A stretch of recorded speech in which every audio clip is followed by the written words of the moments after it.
Ayan mga kasari, good morning. Ngayon ay Wednesday. Ayan, so ang oras is 10:32. So, bilis lang ng oras mga kasari.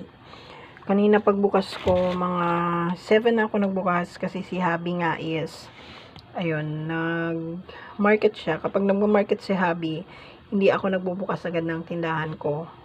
Siya nang nagbubukas sa pagbalik niya dito.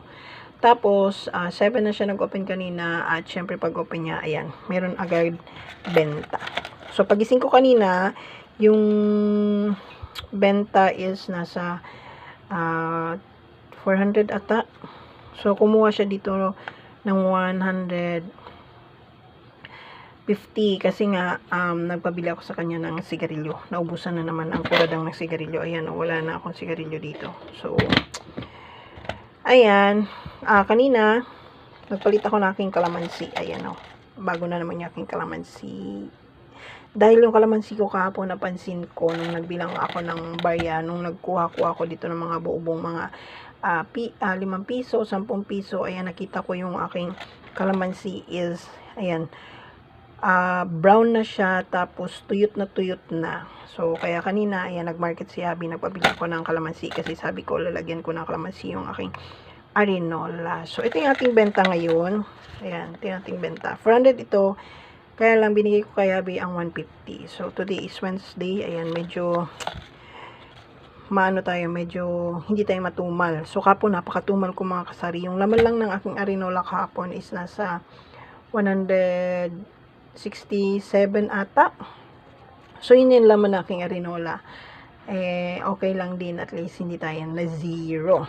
So, ngayon, medyo naka 400 tayo. Itatago na natin to at aalisin ko yan dyan dahil ililipat ko siya dito. Ayan, ilalagay ko siya dito.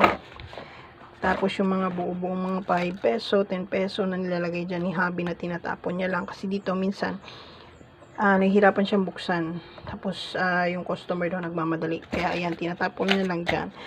At kapag ako naman ang dito sa tindahan, nililipat ko siya dito. Para nang sa gano'n naman is, makita ko kung magkaning benta ko ng buong araw. At syempre, na-check ko na rin kung ano yung wala dito sa aking munting tindahan. So, ayan, marami-rami na naman yung aking mga empty bottles dyan sa labas ng aking tindahan. Sarap ng aking tindahan dahil, ayan, wala na. So, meron pa tayong mga laman dito sa ating rep.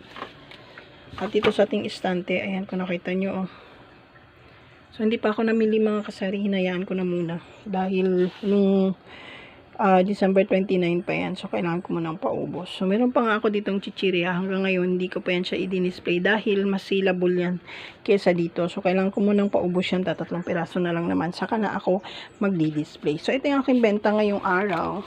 So, ito yung update ko today. Thank you, Lord. Dahil, ayan, medyo nakabenta tayo kahit paano. At hindi tayo zero.